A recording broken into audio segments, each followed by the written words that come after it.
Acabo de encontrar mi nombre en un expediente de archivos muertos mientras mi turno de 30 horas sigue corriendo.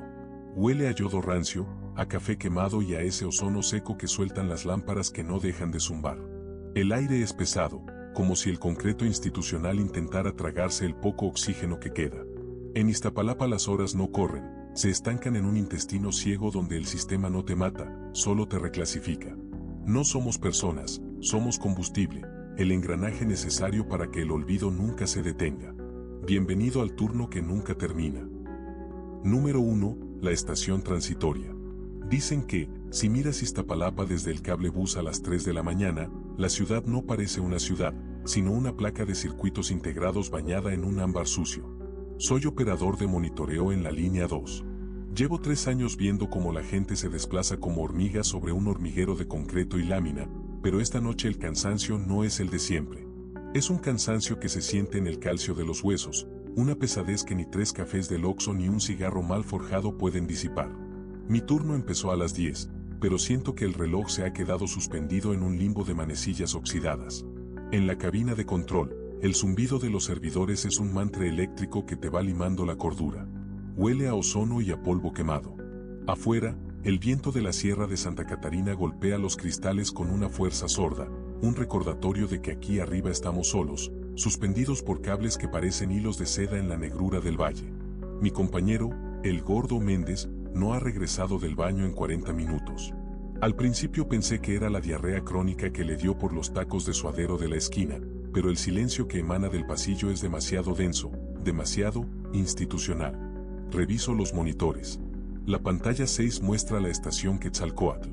Está desierta, bañada por esa luz fluorescente que hace que todo parezca un hospital a medio desmantelar. De pronto, una cabina entra en el andén. No debería haber cabinas en movimiento a esta hora, estamos en mantenimiento preventivo. La puerta se abre con un chirrido de metal arrastrándose sobre hielo. No baja nadie. Sin embargo, el sensor de peso marca 65 kilos. Méndez, deja de jugar, cabrón, dije por la frecuencia de radio. Solo hubo estática. Pero no era la estática blanca y limpia de un radio descompuesto. Era un sonido húmedo, como el de alguien intentando respirar a través de una garganta llena de lodo. Un gorgoteo rítmico que se sincronizaba con el parpadeo de las luces en mi consola. Me levanté, sintiendo un mareo súbito. El aire en la cabina se había vuelto frío, un frío que no pertenecía a la Ciudad de México, sino a un refrigerador de morgue. Salí al pasillo de rejilla metálica que conduce a la zona de motores. El olor cambió. Ya no era ozono, era el aroma rancio del cebo, el olor metálico de la sangre vieja y el hedor dulce de la basura acumulada por décadas en los baldíos de la periferia. Caminé hacia la plataforma de embarque. Mis botas de seguridad resonaban contra el metal, clac, clac, clac. El sonido parecía alejarse de mí, como si mis propios pasos estuvieran ocurriendo en una habitación contigua. Al llegar al borde del andén, vi la cabina 114. Estaba detenida, balanceándose apenas con el viento. La puerta estaba abierta. En el asiento de plástico azul no había nadie, pero había algo peor, una huella de humedad, un rastro de vapor que se condensaba en el vidrio interior, formando la silueta de un rostro que se desvanecía antes de que pudiera reconocerlo. Me asomé al vacío. Abajo, las luces de Iztapalapa habían cambiado. Ya no eran calles. Las luces formaban patrones geométricos imposibles, símbolos que no eran humanos. Las casas de bloc gris se veían como celdas infinitas de un panal que se extendía hasta donde la vista no alcanzaba. No había horizonte. Solo un laberinto de concreto que parecía doblarse sobre sí mismo, como si la delegación entera hubiera sido plegada por una mano gigante y cruel. El radio en mi cinturón cobró vida. Esta vez no fue estática. Fue la voz de mi madre. Eduardo, ya es tarde. ¿Por qué no has entregado el reporte? El sistema necesita el reporte. Mi madre murió hace 5 años en una clínica del IMSS por una negligencia burocrática que nos tomó otros 3 años perdonar. Su voz sonaba plana, carente de emoción, como si estuviera leyendo un manual de procedimientos. ¿Mamá? Susurré, sintiendo que la realidad se deshilachaba como una jerga vieja. El flujo no debe detenerse, Eduardo. Somos el engranaje. Si el engranaje para, el tiempo se pudre. Entra en la unidad. Un impulso irracional, nacido de la obediencia sistémica que nos inyectan desde la primaria, me hizo dar un paso hacia la cabina 114. Al entrar, Las puertas se cerraron con un sello hermético que succionó todo el sonido del exterior. La cabina comenzó a moverse. No subía ni bajaba. No iba hacia la siguiente estación. La cabina empezó a desplazarse hacia un espacio que no estaba en el mapa. Las torres de soporte se volvieron infinitamente altas, perdiéndose en un cielo color ceniza donde no había estrellas, solo el reflejo de las luces de abajo. Miré por la ventana y vi a otros como yo. Cientos de cabinas pasando en un silencio absoluto. En cada una, un hombre o una mujer con uniforme de trabajador, cajeros de banco, enfermeras, barrenderos, policías. Todos sentados con las manos sobre las rodillas, mirando al frente con ojos que eran simples cuencas de sombra. Entendí entonces el horror del sistema. Iztapalapa no era un lugar, era un mecanismo de reciclaje existencial. La precariedad no era un fallo del gobierno, era el diseño. La gente aquí no vivía, solo circulaba en un bucle infinito de trabajo, cansancio y transporte, alimentando con su fatiga a la ciudad monstruo que rugía bajo nosotros. La cabina se detuvo en una estación que no tenía nombre, solo un número de serie grabado en la pared de azulejo amarillento, estación transitoria 00 y ZT. Las puertas se abrieron. El gordo Méndez estaba parado en el andén. Llevaba su chaleco reflectante, pero su piel tenía la textura del papel periódico mojado. Sus ojos habían desaparecido, sustituidos por dos códigos QR perfectamente nítidos. «Te tardaste, Lalo», dijo, y su voz salió de los altavoces de la estación, no de su boca. «El turno es eterno, pero el relevo es necesario. Firma aquí». Me extendió una tableta electrónica. En la pantalla no había un contrato, sino un diagrama de mi propia vida, mis deudas, mis horas de sueño perdidas, los nombres de las personas que ya no me recordaban. Al final, un espacio en blanco para mi firma. Si firmo, ¿puedo irme a casa?, pregunté, aunque sabía la respuesta. «Ya estás en casa», respondió la voz de Méndez, multiplicada por 1000 ecos. «Iztapalapa es el mundo. No hay nada fuera del cable». Miré hacia abajo una última vez. Vi mi propia casa, allá abajo en la colonia San Miguel Teotongo. Vi a una versión de mí mismo llegando de trabajar, abriendo la puerta, calentando un poco de café, sentándose frente al televisor con la mirada perdida. Vi cómo ese yo se desvanecía lentamente, volviéndose transparente, mientras su esencia subía en un hilo de humo hacia los cables que sostenían mi cabina. No somos personas. Somos combustible. Somos la energía que mantiene las luces prendidas para que otros, más arriba, puedan ignorar la oscuridad. Tomé la pluma digital. Mi mano temblaba, pero no por miedo, sino por una aceptación cínica y absoluta.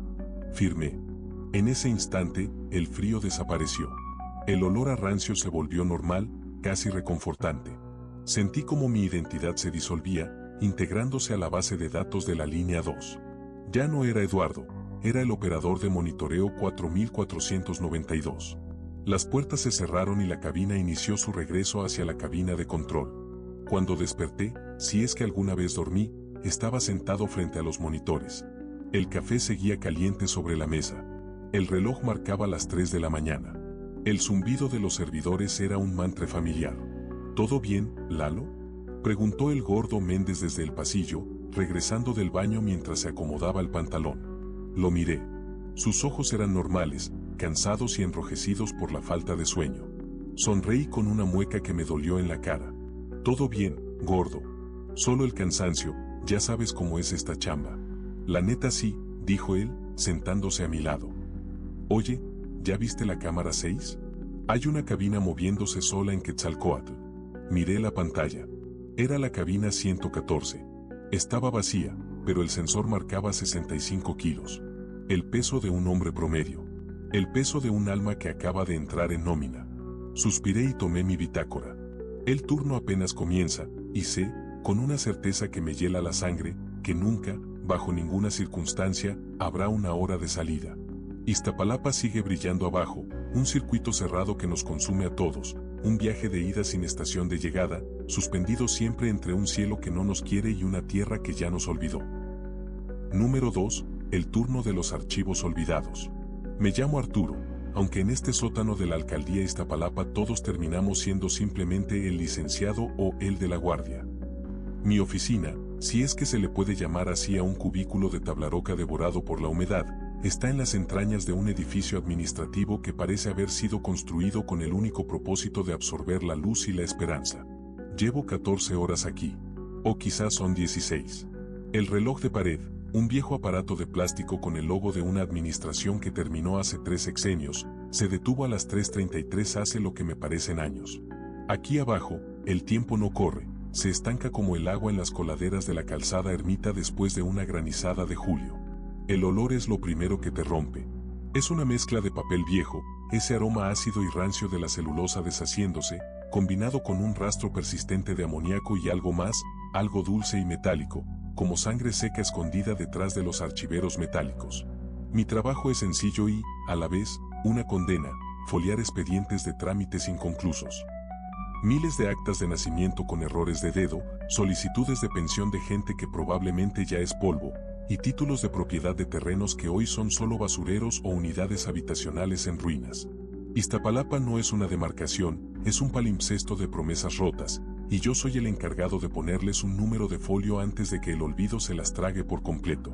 A las 2 de la mañana, calculo por el hambre que me muerde el estómago, el zumbido de las lámparas fluorescentes cambió de tono. Dejó de ser ese siseo eléctrico constante para convertirse en un murmullo rítmico, casi gutural. BZZZT, BZZZT, BZZZT, como si el edificio estuviera intentando pronunciar una palabra que no termina de salirle de las traves de concreto. Me froté los ojos, sintiendo la arena del cansancio bajo los párpados. Mis manos estaban grises, manchadas por el tóner de las fotocopias y el polvo de los siglos administrativos. Decidí levantarme por un café. La cafetera de la esquina, una reliquia que gotea un líquido negro con sabor a cable quemado, estaba al fondo de un pasillo que siempre me había parecido demasiado largo. Caminé. Mis pasos resonaban sobre el linóleo levantado con un sonido húmedo, flap, flap, flap. Noté que la temperatura había bajado. No era el frío natural de la madrugada en el Valle de México, era un frío seco, burocrático, el tipo de frío que se siente en la sala de espera de un hospital público cuando sabes que nadie te va a llamar. Al llegar a la esquina donde debía estar la cafetera, me detuve en seco. El pasillo continuaba. Eso era imposible. El edificio tiene un límite físico, colinda con un estacionamiento de patrullas oxidadas. Pero ahí estaba, una sucesión infinita de puertas grises, todas con el mismo letrero de silencio, personal trabajando, aunque no se escuchaba ni una mosca. El aire se volvió pesado, saturado de un olor a ozono que me erizó los vellos de los brazos. ¿Mendoza? Llamé, esperando que el guardia de la entrada, un hombre cuya piel parece hecha de cuero de bota viejo, me respondiera con alguna de sus groserías habituales. Nadie contestó. Solo el zumbido. BZZZT, BZZZT. Regresé sobre mis pasos, o eso intenté. Al dar la vuelta, mi cubículo ya no estaba. En su lugar, encontré una fila interminable de ventanillas de cristal reforzado, de esas que tienen un pequeño agujero redondo para hablar. Detrás de cada cristal no había empleados, sino pilas de carpetas color paja que llegaban hasta el techo. El techo, miré hacia arriba y me dio un vértigo que casi me hace vomitar. No había losa. Había más pisos, cientos de ellos, conectados por escaleras de caracol que se perdían en una neblina de polvo grisáceo. Era una catedral de la burocracia, un espacio liminal construido con los restos de todos los trámites que los mexicanos nunca pudimos terminar. Intenté mantener la lógica. Es el sueño, Arturo. Son los tacos de canasta que te comiste en la tarde, te cayeron pesados. Pero el tacto del concreto frío en mis manos era demasiado real. Saqué mi celular para usar la linterna, pero la pantalla estaba en blanco. No apagada, sino blanca, como un papel sin membrete. El sistema estaba caído. El sistema siempre está caído. Caminé durante lo que parecieron horas por pasillos que se doblaban sobre sí mismos. Pasé frente a una oficina donde el sonido de una máquina de escribir resonaba con la fuerza de una metralleta. Al asomarme por la mirilla, vi una silla girando sola. En el rodillo de la máquina, una hoja de papel infinito se alimentaba desde el suelo. Me acerqué, movido por una curiosidad suicida, y leí las palabras mecanografiadas: favor de esperar su turno. Favor de esperar su turno. Favor de esperar su turno, una y otra vez, miles de veces, hasta que las letras se amontonaban unas sobre otras formando una mancha negra que parecía palpitar. De pronto, un sonido metálico me heló la sangre. El arrastrar de algo pesado. Chirritit. como una silla de metal siendo jalada lentamente por el piso. El sonido venía de detrás de mí. No quise voltear. En Iztapalapa aprendes desde niño que, si escuchas algo raro en la calle oscura, no volteas, aceleras el paso y te encomiendas a lo que creas. Pero aquí no había calle, solo este laberinto institucional que olía a yodo y a desesperanza. Disculpe, licenciado. Una voz seca, como el crujir de un pergamino, salió de una de las ventanillas. Me giré lentamente. Era una mujer. O lo que quedaba de una. Llevaba el uniforme verde de la institución, perfectamente planchado, pero su rostro era una superficie lisa, sin ojos, sin boca, solo una textura que recordaba al papel de lija. En su pecho, el gafete decía, Tránsito de Almas, área de recepción. Le falta un sello a su salida, dijo la cosa, extendiendo una mano cuyos dedos terminaban en puntas afiladas como grapas. Yo solo quiero irme a mi casa, balbucé, sintiendo que mi propia voz sonaba lejana, como si perteneciera a otra persona. Para salir, debe presentar el formato único de desexistencia, debidamente requisitado por el jefe de área. El jefe de área está en una junta permanente. Favor de esperar su turno. La mujer, el trámite personificado, señaló una fila de sillas de plástico naranja que apareció de la nada en el pasillo. Me senté por puro instinto de supervivencia. El plástico estaba hirviendo, como si alguien hubiera estado sentado ahí por siglos. A mi lado, había un hombre con traje raído. Al mirarlo, me di cuenta de que su piel se estaba volviendo gris, mimetizándose con el color de las paredes. Sus manos ya no tenían uñas, tenían clips incrustados en la carne. ¿Cuánto lleva aquí?, le pregunté, mi voz apenas un susurro. El hombre no me miró. Su mirada estaba fija en un monitor apagado frente a él. Llegué para una corrección de CURP en el 94, respondió con una apatía aterradora. Creo que ya casi me toca. Solo falta que baje el sistema. El horror sistémico me golpeó entonces con más fuerza que cualquier monstruo de pesadilla. No era que el edificio estuviera embrujado, es que el edificio era el sistema. Una entidad viva, parásita, que se alimentaba del tiempo de vida de los ciudadanos, de sus mañanas perdidas en filas, de sus tardes de impotencia frente a una ventanilla cerrada. Iztapalapa no era el escenario, era la víctima original, un territorio devorado por la arquitectura de lo inconcluso. Me levanté y corrí. Corrí por pasillos que olían a copal y a cañería. Pasé por salas llenas de gente estática, ciudadanos que se habían convertido en estatuas de sala administrativa mientras esperaban un sello que nunca llegaría. Corrí hasta que mis pulmones ardieron como si hubiera tragado ozono puro. Finalmente, vi una luz roja al fondo. Salida de emergencia. Empujé la barra de metal con todas mis fuerzas. La puerta cedió con un estruendo. Caí de rodillas sobre el asfalto caliente. El aire me supo a gloria, humo de microbús, fritanga y el polvo de la Sierra de Santa Catarina.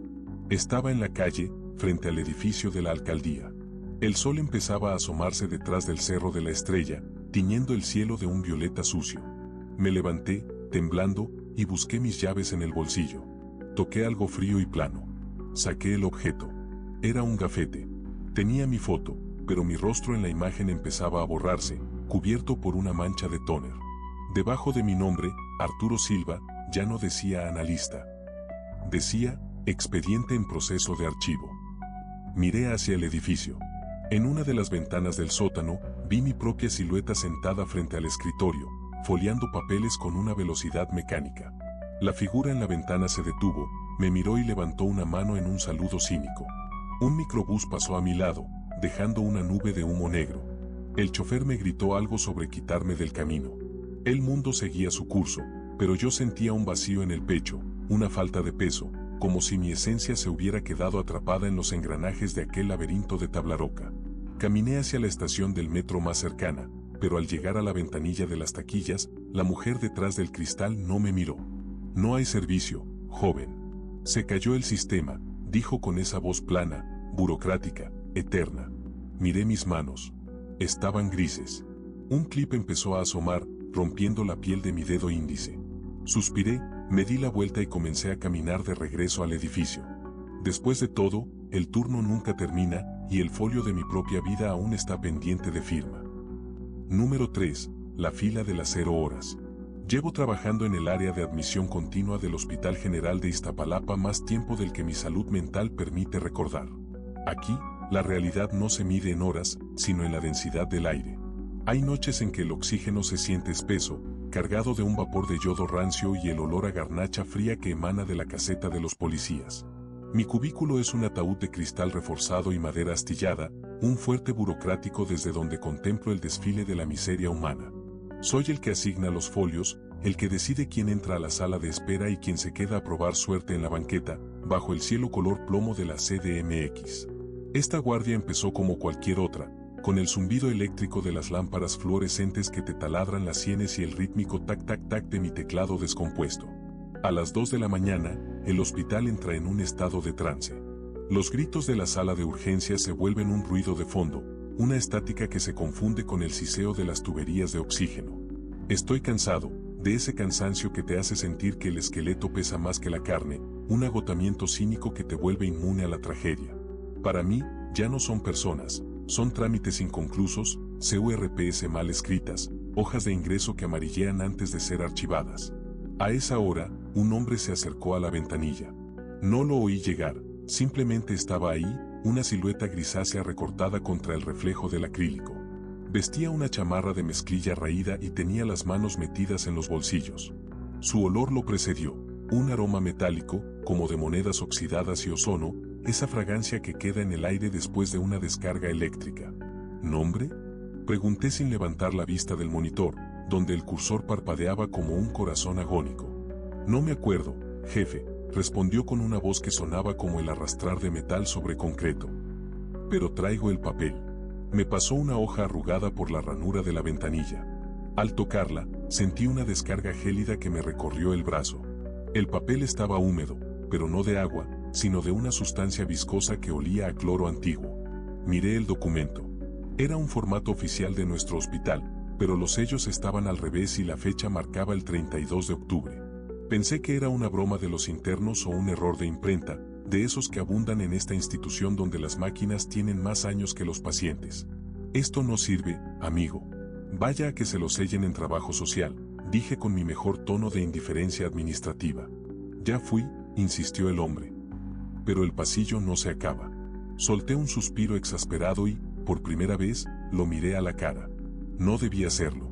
Sus rasgos eran vagos, como si su rostro fuera una fotografía desenfocada. No tenía arrugas ni cicatrices, pero su piel tenía la textura del papel bond mojado. Sus ojos eran dos cuencas de sombra que parecían absorber la poca luz de la oficina. Mire, jefe, señaló hacia el pasillo que conduce a los archivos. La jefa dice que si no tengo folio, no existo. Y si no existo, ¿cómo voy a salir de aquí? Sentí un escalofrío que no tenía nada que ver con el aire acondicionado descompuesto que escupía ráfagas de aire viciado. Decidí ignorarlo. En Iztapalapa aprendes a ignorar lo que no tiene lógica para que no te rompa la cabeza. Le di un folio al azar, el 000 solo para que se fuera. El hombre tomó el papel, me dio una sonrisa que fue más un estiramiento de piel que un gesto humano, y se perdió en la penumbra del corredor. Quise levantarme para ir al baño, lavarme la cara y quitarme el sabor a metal de la boca. Al salir de mi cubículo, el silencio me golpeó. Ya no se oían las sirenas de las ambulancias sobre la calzada Ermita, ni el murmullo de los familiares en la banqueta. El hospital se había vuelto un espacio vacío, un esqueleto de concreto y varillas expuestas. Caminé hacia los baños de personal, pero el pasillo se sentía distinto. Las baldosas blancas parecían estirarse, creando una perspectiva forzada que me mareaba. El olor a yodo se intensificó. Ahora iba acompañado de un sonido rítmico, clic, clat, clic, clat. El sonido de una camilla vieja siendo empujada por alguien que no tiene prisa. Me detuve frente a la puerta del baño, pero al abrirla, no encontré los lavabos de porcelana manchada. Encontré mi propia oficina. Ahí estaba mi escritorio, mi monitor con el cursor parpadeando y mi chamarra colgada en la silla. ¿Qué carajos?, susurré. El vaho de mi aliento se hizo visible en el aire, que ahora estaba a una temperatura bajo cero. Regresé por donde vine, acelerando el paso. Mis botas de seguridad resonaban en el linóleo, pero el eco llegaba con retraso, como si el sonido tuviera que viajar kilómetros antes de regresar a mis oídos. Llegué a la sala de espera. Estaba llena. Pero no de la gente de siempre, los señores con sombrero y las señoras con rebozo que vienen de las faldas del Cerro de la Estrella. Las sillas estaban ocupadas por figuras idénticas al hombre de la ventanilla. Todos tenían el rostro desenfocado, todos vestían ropa de un gris institucional, y todos sostenían un folio en la mano. Al verme, se pusieron de pie al unísono. El movimiento produjo un sonido como de miles de hojas de papel rozándose entre sí. Licenciado, dijeron a coro, una polifonía de voces que vibraba en mis muelas. ¿Ya nos va a sellar la salida? Corrí hacia la puerta principal, la que da a la calle, a la libertad de los puestos de tamales y el caos de los microbuses. Empujé los vidrios, pero no cedieron. Afuera, Iztapalapa no era Iztapalapa. Las luces de la ciudad se habían convertido en un laberinto de cables negros que se enredaban en el cielo, formando una red que aprisionaba los edificios. No había coches, no había perros callejeros, solo el zumbido eléctrico de una ciudad que parecía estar funcionando sin gente, una maquinaria inmensa y vacía. Me giré hacia la recepción y vi al policía de la entrada, el Pareja Martínez, un hombre con el que he compartido turnos por años. Estaba sentado en su banco, pero su cuerpo era de plástico rígido, como un maniquí de tienda departamental. De su boca salía una cinta de papel térmico que caía al suelo en espiral. Me acerqué y leí lo que decía la cinta: error de sistema. Usuario no encontrado. Reintente en la eternidad. El pánico me cerró la garganta. Intenté gritar, pero de mis pulmones solo salió un aire rancio, cargado de polvo de archivo. Me di cuenta de que mis manos también estaban cambiando. Mis dedos se volvían planos, delgados, la piel tornándose de un blanco amarillento, similar al color de las actas de defunción que lleno a diario. Mis venas ya no transportaban sangre, sino una tinta oscura y espesa que se transparentaba bajo la dermis. Regresé a mi cubículo, el único lugar que me resultaba familiar. Me senté en mi silla astillada y miré el monitor. El cursor seguía ahí, tac tac tac. Pero ahora, en la pantalla, aparecía mi propio expediente. Fotografía, una mancha gris. Nombre, vacante. Estatus, en trámite. Entendí entonces la naturaleza del horror.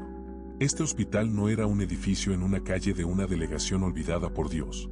Era un nodo, un órgano dentro de un sistema mayor que procesaba la identidad humana hasta convertirla en burocracia pura. Iztapalapa era solo la piel de este organismo, una costra de concreto que ocultaba una realidad donde el individuo es solo un número de folio en un archivo que nadie lee. No había salida porque no había una afuera. El sistema nos había digerido hace mucho tiempo, y lo que yo creía que era mi vida, mis deudas, mis guardias, mi cinismo, no eran más que los espasmos de una conciencia que se negaba a aceptar su función como un simple engranaje. Un golpe en el cristal me sacó de mis pensamientos. Era el hombre de la chamarra de mezclilla.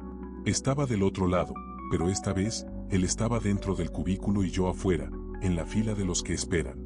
¿Nombre?, me preguntó él, usando mi propia voz, mi propio tono de cansancio profesional. Traté de recordar mi nombre. Busqué en los rincones de mi memoria, en las imágenes de mi infancia en San Lorenzo Tezonco, en los rostros de mis padres, pero todo se desvanecía como humo de cigarro. No había nada. Solo el folio 000 que apretaba con mis dedos de papel. No me acuerdo, jefe, respondí, y mi voz sonó como el arrastrar de metal sobre concreto. No importa, dijo él, sin levantar la vista del monitor. Tome su turno y espere en la sala. El sistema está lento, pero la fila siempre avanza. Algún día le tocará. Me di la vuelta y caminé hacia las sillas naranja.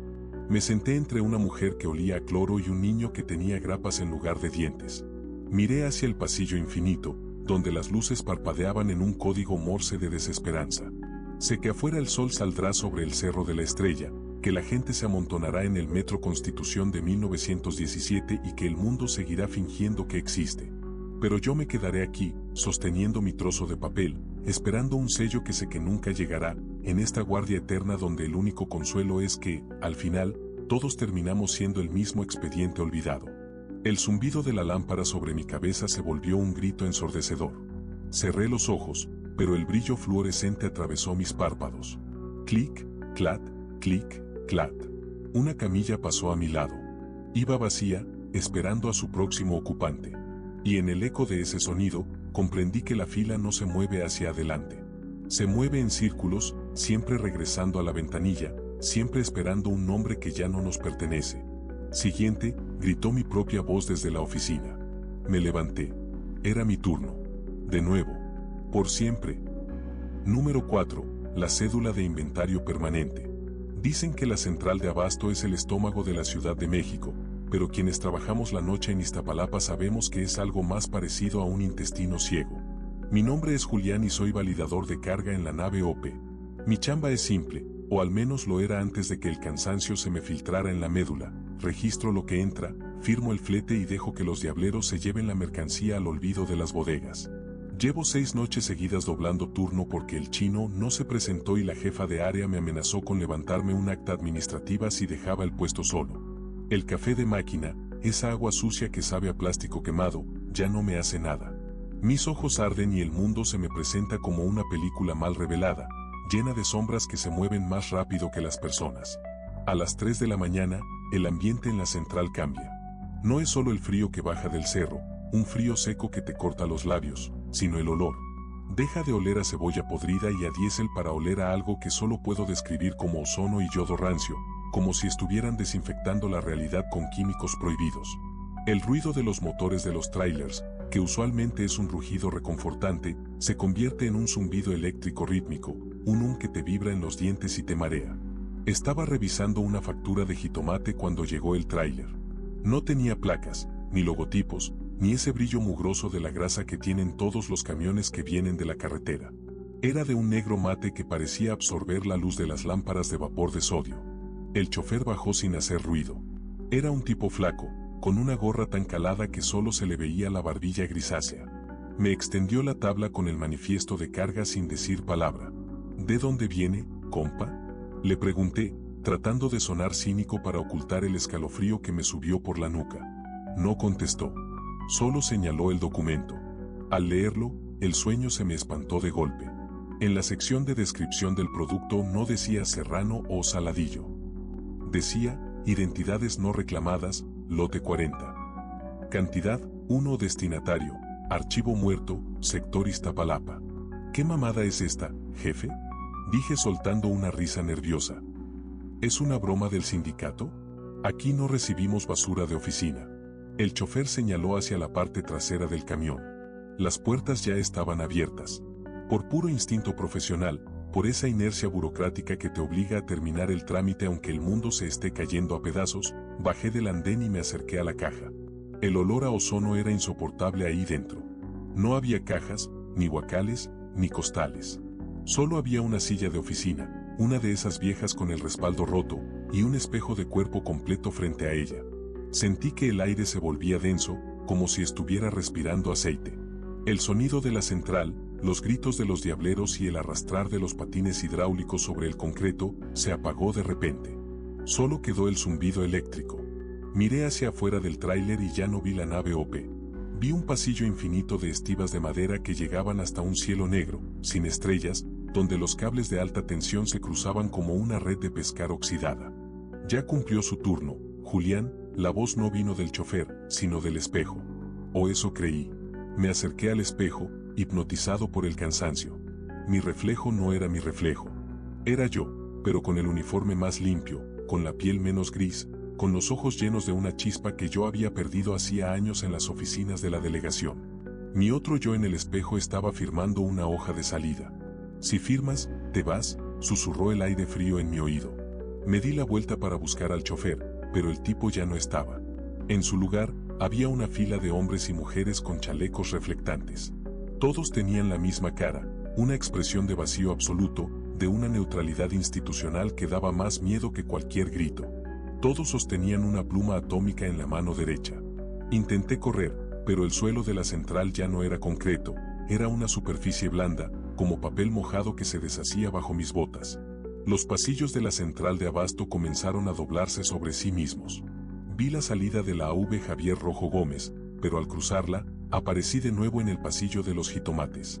Vi la estación del metro Aculco, pero las escaleras no subían, bajaban hacia un sótano lleno de archiveros oxidados que goteaban un líquido oscuro y fétido. El horror sistémico me golpeó el estómago. No era un monstruo lo que me perseguía, era la estructura. Era la certeza de que Iztapalapa era un organismo procesador y yo era una célula que ya no funcionaba. El sistema no te mata, simplemente te reclasifica. Te vuelve parte del inventario permanente. Neta, carnal, ya estuvo, dije en voz alta, mi voz quebrándose. Ya me quiero ir a mi cantón. pero mi casa ya no existía. Al pensar en ella, solo recordaba el color de las paredes de la oficina. Al pensar en mi madre, solo veía el sello de recibido de una oficina de trámites. Mi identidad se estaba deshilachando, convirtiéndose en datos, en folios, en un número de empleado que nadie recordaría mañana. Caminé hacia la silla dentro del tráiler. La temperatura bajó tanto que mis manos se pusieron azules. El zumbido eléctrico llegó a un clímax doloroso. Me senté. El espejo frente a mí se volvió líquido. Vi cómo mi reflejo salía del marco, caminaba hacia el andén, tomaba mi tabla de validación y empezaba a registrar la entrada de un camión lleno de cebollas. Se veía feliz. Se veía productivo. Yo, en cambio, sentí como las puertas del tráiler se cerraban. El olor a ozono fue reemplazado por el olor a vacío. Lote 40 validado, escuché la voz de mi reflejo desde el otro lado del metal. Procedan al archivo. El camión arrancó. Sentí el movimiento rítmico, el saltar de la suspensión sobre los baches eternos de las calles de Iztapalapa. Miré por una pequeña rendija en la puerta. Vi las luces ámbar de la calzada, vi los puestos de comida cerrados, vi las patrullas estacionadas bajo los puentes. Pero ya no eran reales. Eran solo escenografía de cartón piedra, decorados de una burocracia cósmica que necesitaba que el mundo pareciera normal para seguir consumiendo vidas. El tráiler se detuvo. Las puertas se abrieron. Estaba de nuevo en la nave OP. Bajé del camión, desorientado. El sol estaba saliendo, un disco naranja y sucio detrás del smog. Me acerqué a la mesa de validación. Ahí estaba mi compañero, el chino. Se veía cansado, cínico, con una mancha de café en el chaleco. ¿Qué onda, Julián?, me dijo sin mirarme. ¿Otra vez te quedaste dormido en la guardia? Te dije que este turno te iba a chingar la cabeza. ¿Qué hora es, chino?, pregunté, sintiendo que mi lengua pesaba como el plomo. Las 10 de la noche, apenas vas empezando tu turno. No me digas que ya te quieres ir. Miré el reloj de la pared. Las manecillas se movían hacia atrás. Miré mi mano. Tenía una pequeña marca en el dorso, un sello de tinta invisible que solo brillaba bajo la luz fluorescente, propiedad del sector, no reclamable. El zumbido eléctrico regresó, más bajo pero más constante. Un tráiler negro, sin placas, se estacionó frente al andén. El chofer bajó y me extendió una tabla. ¿Nombre?, pregunté, mi voz sonando como un eco en un túnel de concreto. No me acuerdo, jefe, respondió el tipo con mi propia voz. Pero traigo el papel. Tomé el manifiesto. Era mi propia acta de nacimiento, pero en lugar de mi nombre, había un código de barras. Suspiré, saqué mi pluma y firmé la recepción.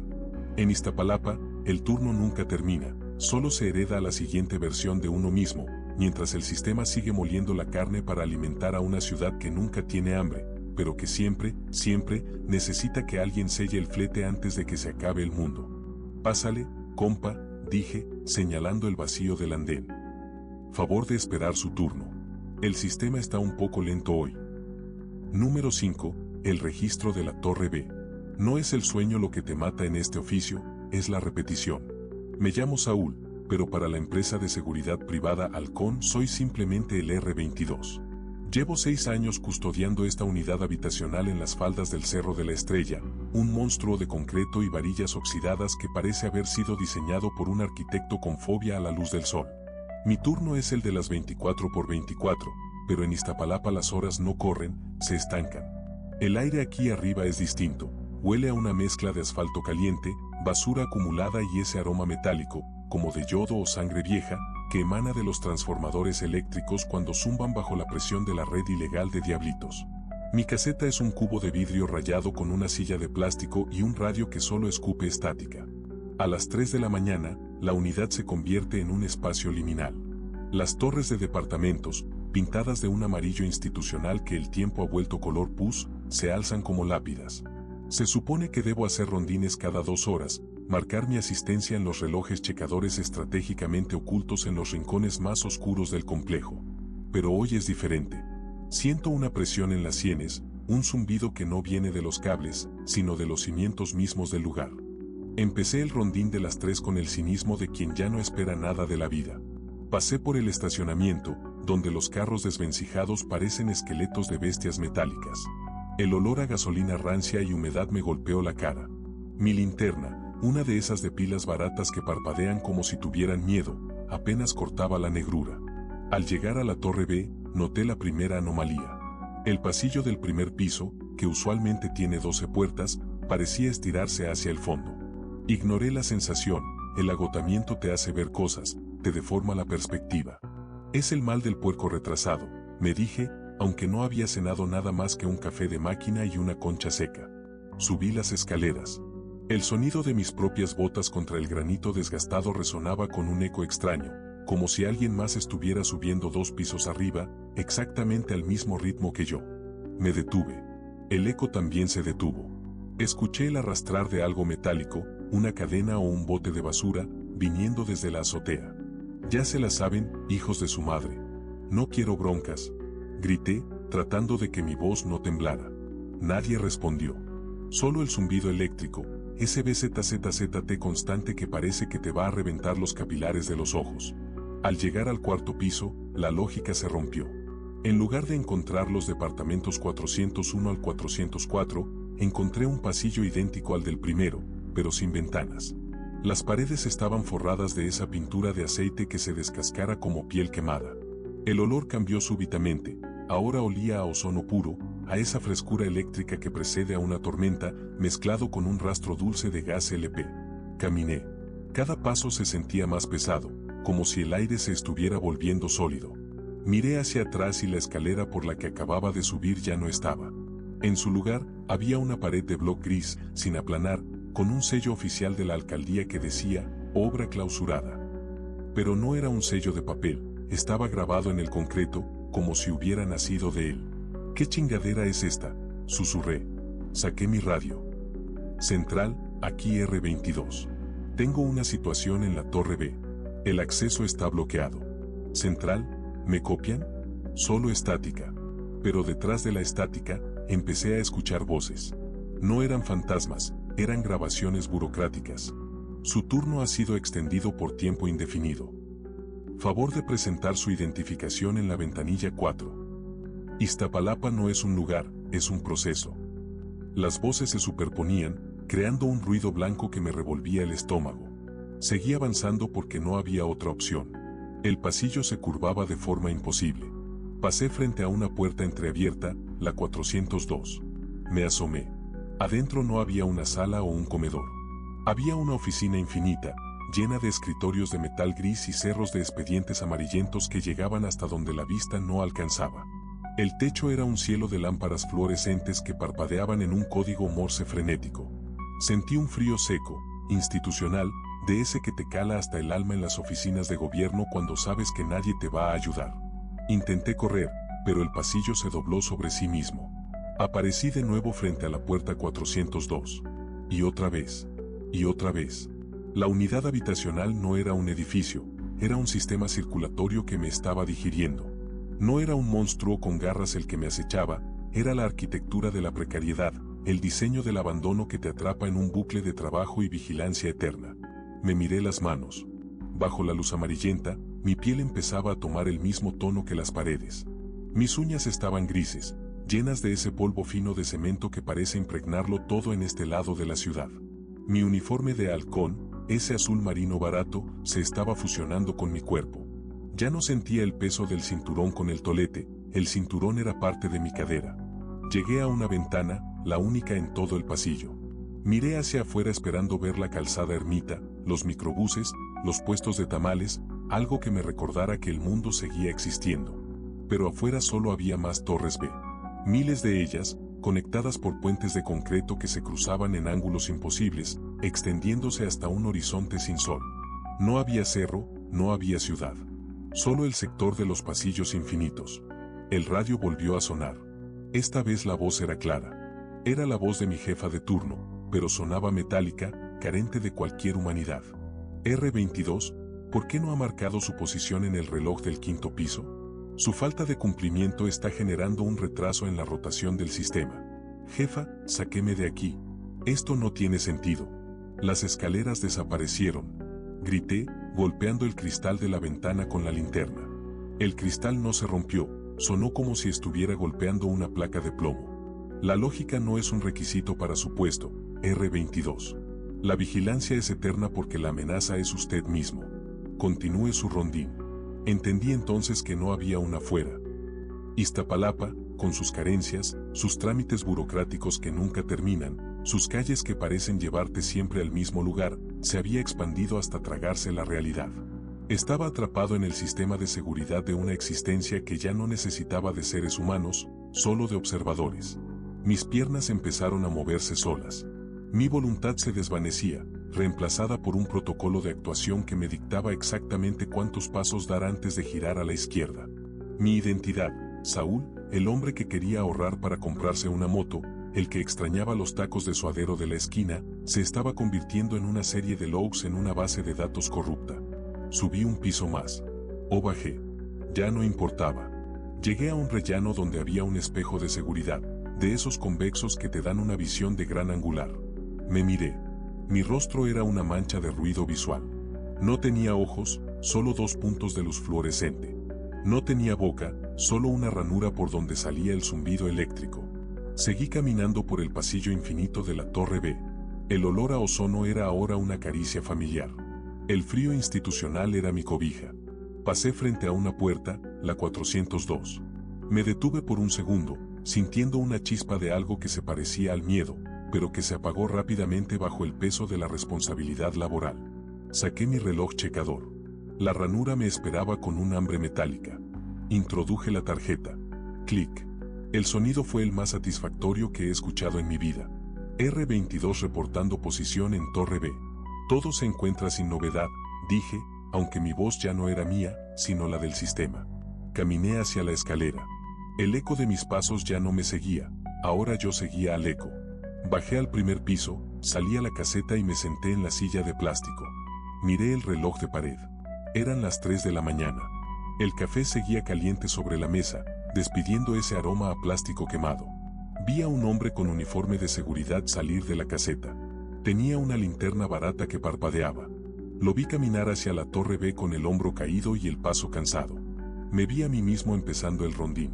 Suerte, R22, murmuré, mientras mi mano, ya hecha de concreto y cable, tomaba la pluma para anotar en la bitácora, 3 de la mañana. Inicio de guardia. Sin anomalías que reportar. El zumbido eléctrico aumentó de volumen, llenando el vacío de mi pecho. Afuera, las luces ámbar de Iztapalapa parpadearon al unísono, como un corazón inmenso que late solo para mantenernos despiertos en la oscuridad de un turno que, lo sé ahora, nunca va a terminar. Al final, todos somos el mismo expediente olvidado en un sótano que no tiene salida ni esperanza. No importa si vigilas una torre, validas carga en la madrugada o esperas un sello en una ventanilla de cristal, el sistema ya te digirió y te ha vuelto parte de su inventario permanente. En Iztapalapa, la muerte no es el final del camino, es solo el relevo necesario para que el engranaje siga girando en la oscuridad absoluta. Porque en esta ciudad, el turno nunca termina, solo cambia de rostro y de folio.